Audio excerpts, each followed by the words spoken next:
Last week we were talking about stories that shape the world, but this week we're bringing it down to the personal level, and the title is The Story I Tell Myself. Now the truth is, we do not act on reality, we act on the story that we believe about reality, about the story that we tell ourselves about reality. And there's a great example of this in Numbers chapter 13. So there are 12 spies and they go into the promised land and they look and they see, and they all see exactly the same stuff. They see an incredibly fertile land. They see incredible fruit that they bring back with them. They see it's a wonderful place to live. In verse 30, two of those spies say, "Let us go and take possession immediately, for we are well able to overcome it." So those two see the reality, and their story about it is, we can do this, we can cope, we can manage, we're strong enough. 10 of them, in verse 31, say, "We are not able, for they are stronger than we." So they see the same reality, but they tell a different story about it. They say, it's too much for us, it's too big for us, we're too weak, we can't cope with doing that. The same reality, two different stories about that reality. Now you probably know the story, and what happens is the whole big group, they believe the story that the 10 tell, that they can't manage it. And so they come back from the promised land, and it results in 40 years of wandering in the wilderness of a deprived living condition. And 40 years later, they do go into the promised land. And it's proven that actually they were strong enough all along. But because they believed the wrong story about reality, they ended up going down a negative path. They ended up not getting what they should have been getting. We need to recognise that we don't act on reality. We act on the story that we tell ourselves about reality. So today we're going to be identifying 5 stories that maybe you are telling yourself about reality, but maybe they're not true at all. Let's start to look at the details of these 5 stories then. The first story is what I call the weakness story. In this we say to ourselves, I'm not enough. You fill in the blank. I'm not clever enough. I'm not spiritual enough. I'm not working hard enough. I'm not nice enough. I'm not slim enough. And the big one, I'm not good enough. We often find ourselves in a situation where we haven't done something perfectly. The situation has not been as ideal as we want it to be. We are not performing to the most excellent level that's possible. And we tell ourselves, I'm not good enough. I could have been better. This is an incredible, powerful one, particularly for Christians, where we recognise that there is an ideal that God puts before us. Be perfect, for I'm perfect, says the Lord. And you think, wow, how can I be perfect? And God doesn't expect us to be perfect. In fact, quite the opposite. He knows that we will never be perfect, but he calls us to a high standard. Now, the problem with that is we look at the high standard, we don't meet it, and instead of saying to ourselves, well, I'm doing the best I can, we say to ourselves, I'm not good enough. It's not that we're bad, it's not that we're horrible, it's that we are just not good enough. I'm not as good as I should be. Sometimes you say, I'm not as good as those other people. Don't compare yourself to anybody else. You're just seeing their best. You're seeing what they put on show. And you're looking at yourself and the hidden things that you know about yourself. Don't compare your worst to their best. It doesn't work that way. Be very careful about that I'm not good enough story. It generates shame in us, where we end up feeling that level of guilt. And actually, God didn't come to put guilt on you. Jesus came to give you forgiveness so that you recognise that you're not perfect, but actually God accepts you completely as you are. We reinforce this weakness story ourselves. We may have hundreds and hundreds of strengths, but we don't look at ourselves and say, well, I'm good at this, I'm good at this, I'm good at this. We look at 1 or 2 weaknesses and go, see, I'm weak in that area. I'm not good enough. Don't tell yourself the weakness story. The second story that we tell ourselves is the fear story. And the key phrase in this is, I'm afraid of that, whatever that is. And very often the that is not defined. The fear story is simply, what if? I'm scared of the future. What if I get COVID? What if the economy doesn't recover? What if I lose my job? And you know what? Those are possibilities. Those are things where we might get negative results. But you know what? They may not have happened yet. They may never happen. And so spending our time being frightened of them really isn't helpful. It's not helpful to lie awake at night, focusing on the negative and thinking about the things we're afraid of. The fear story often saps our energy. We're so busy being worried about what might happen that we don't get on with what we could do right. The fear story holds us back. There's something that we might try. It might be a new thing. It might be a skill we want to learn. It might be something we want to have a go at. It might be something you want to experiment with. And then you think, what if I look a fool? I'm frightened that I'll look stupid. I'm frightened that I will fail. I'm frightened something might go wrong. And because I'm afraid, I tell myself the story that things are going to go wrong, then it holds us back. There is no need to be held back simply by fear. We reinforce this story constantly. There's something we think about and we're afraid of it, and so we avoid it. When I had my burnout years ago, then I had this fear of going into supermarkets, and so I wouldn't go into a supermarket and I would feel better. And I was reinforcing the fear story. I was telling myself the story. If I go in there, I might have a panic attack. I might not be able to cope. So I'm going to avoid it. And in avoiding it, I reinforced the fear story in my life. And then when I had a chat with a cognitive behavioural therapist who pointed out to me I could just go in and try facing the fear, see if it was as bad as I thought. Do you know what? I overcame it really, really quickly. The story that I was telling myself was a fear story, but actually there was nothing to be frightened of. Are you telling yourself a fear story when there's nothing to be scared of? The third story is the expectation story. We tell ourselves a story about what is success. What would I have to look like to be considered successful? What's the expectation that I have? And the danger of the expectation story is that we set ourselves something, and if we don't hit that target, then we feel that we are not successful. And society puts on us a huge expectation story. Maybe you will recognise this. I think that society's expectation story is education, job, marriage, kids.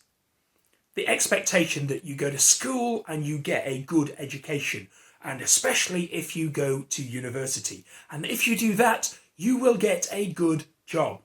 And you will meet the right person, and you will get a wonderful marriage. And out of that marriage, you will get some marvellous kids. And if you do all of that, you are successful.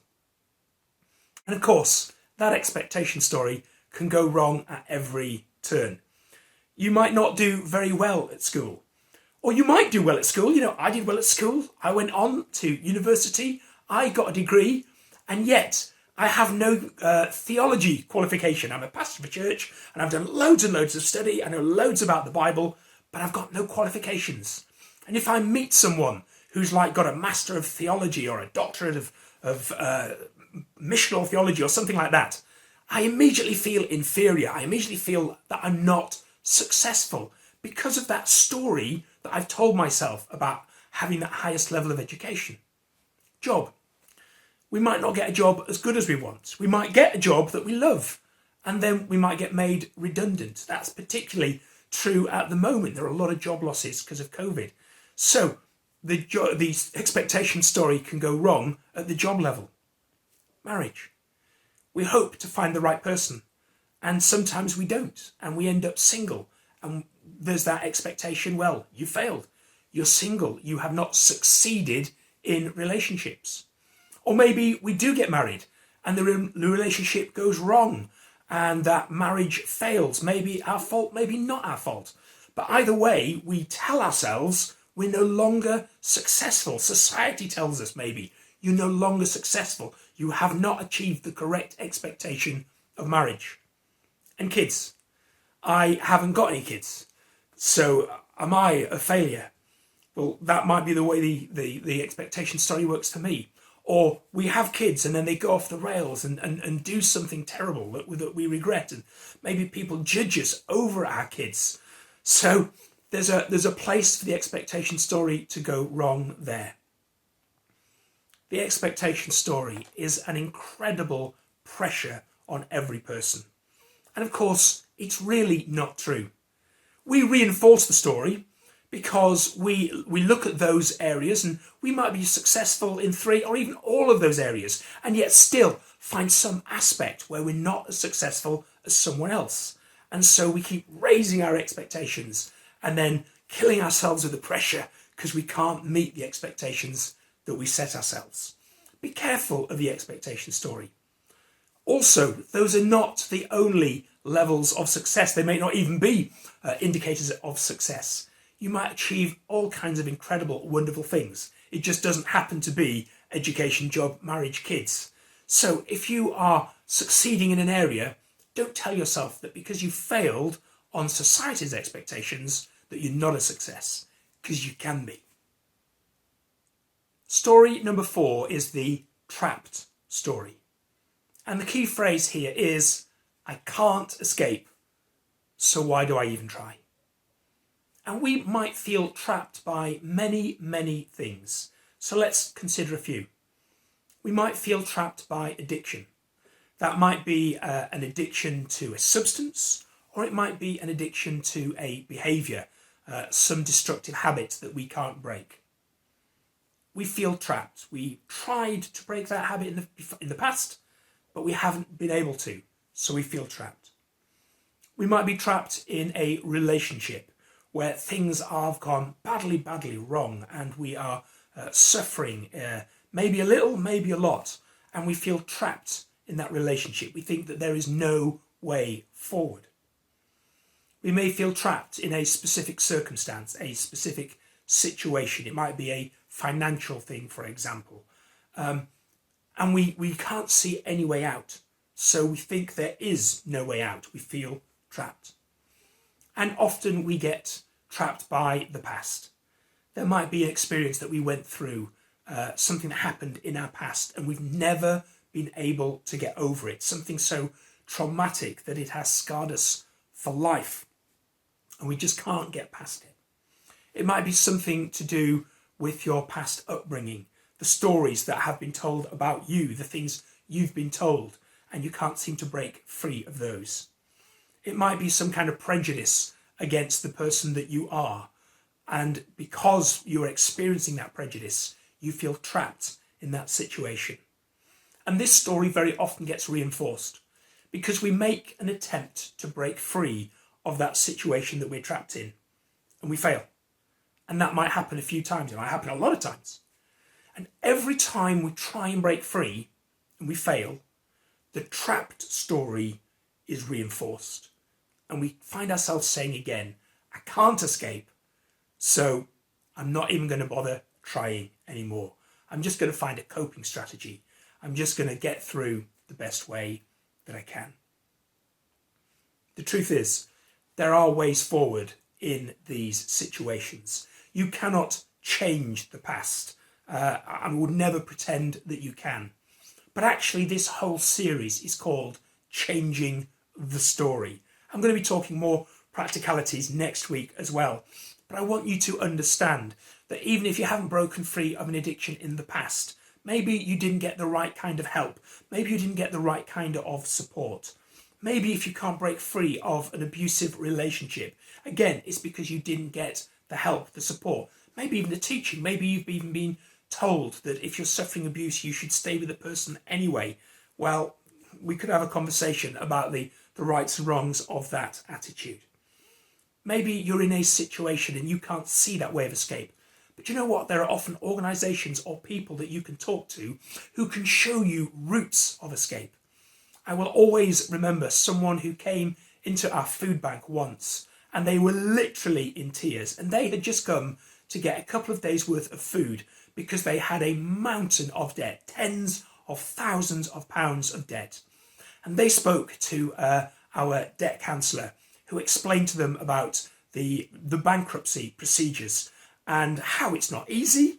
It's not something to be done flippantly, but one of her options actually would be to go down the bankruptcy route. And if she did, this is how the problem could be fixed. And she went out of that room smiling. The situation hadn't changed, but she was no longer telling herself the trapped story. She had been so stuck, assuming that there was no possible way out. But simply by talking to somebody who knew that situation a bit better, she was shown that there are a couple of ways out that she could try. And what happened to her in the end, I don't know, because she didn't come back to us particularly and tell us. But her story changed in that instant when she recognised that she wasn't trapped. And the fifth and final story that I want to talk about today is the pleaser story. And in this story, we tell ourselves that I need everyone to like me. Now, I'll be honest with you, I like it when people like me. And I'm willing to do what I can to put people at ease and to help people. And there's nothing wrong with that in principle. The problem becomes when I need everyone to like me, when I will avoid any form of confrontation because I'm scared that then the person won't like me. In the pleaser story, if we see someone frown in our direction, we assume they've got a problem with us. We don't think they might have a problem with something else. We assume that it's us that they have the problem with. And what we do is we find ourselves moulding our behaviour to fit the expectations of other people. We stop being who we are and we start being what that person expects us to be. And that is a very damaging thing for us to do. We reinforce this story because when people are pleased with us, we feel good. And when people are not pleased with us, we feel bad. And that reinforces every time, well, I need to be pleasing people because I mustn't be feeling bad. I should be accepting blame if that person does not feel good. So I reinforce the story that it's my job, my need to please everyone.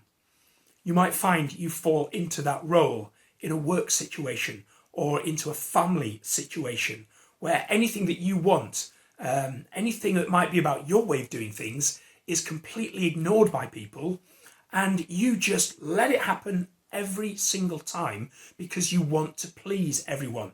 Even if you know that your way has got some merit, that it would be of benefit to people. Often it might benefit everybody better than you, but you don't tell people that because even though you're willing to take the hit, you just want them to be pleased.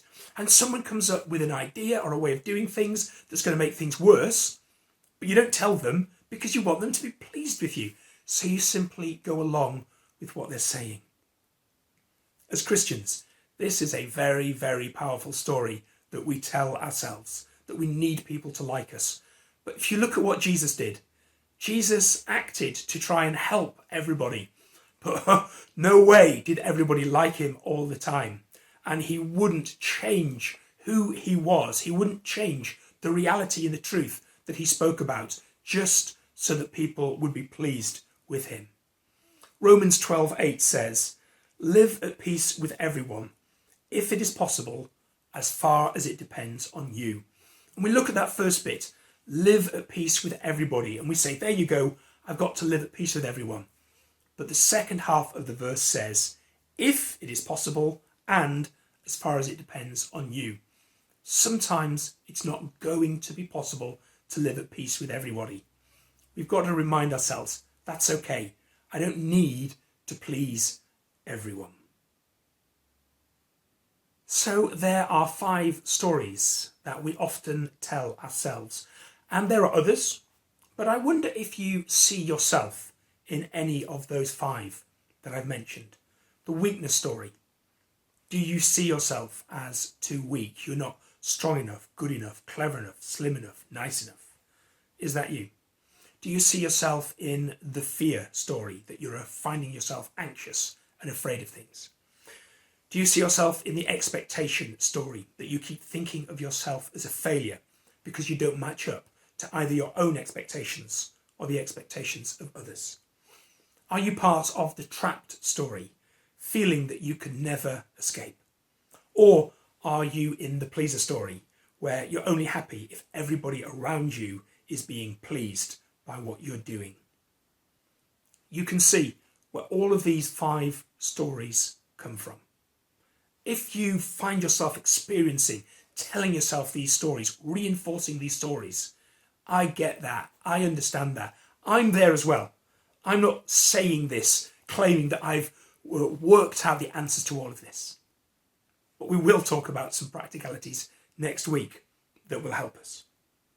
But for today, I think the most powerful thing that you can do is to identify where these stories are at work in your life. Because you're not acting on reality, you're acting on the story that you believe about reality. Is it true that you are too weak, that you're not good enough? Is it true that you need to be afraid, that the thing that you're afraid of is actually something that has happened? Is it true that you are a failure, or are there elements of success in your life? Is it true that you're trapped in your situation forever, or actually can God help you to climb out of that again? And the pleaser story. Is it true that you can only be happy if everybody is pleased with you all of the time? Of course, none of these stories are really true. So we need to challenge ourselves, and we'll do more of this next week and understand how we can replace these 5 quite negative, understandable but negative stories with something much, much better. Until then, identify the story that you want to be working on. And next week, we'll look at how you can be changing the story.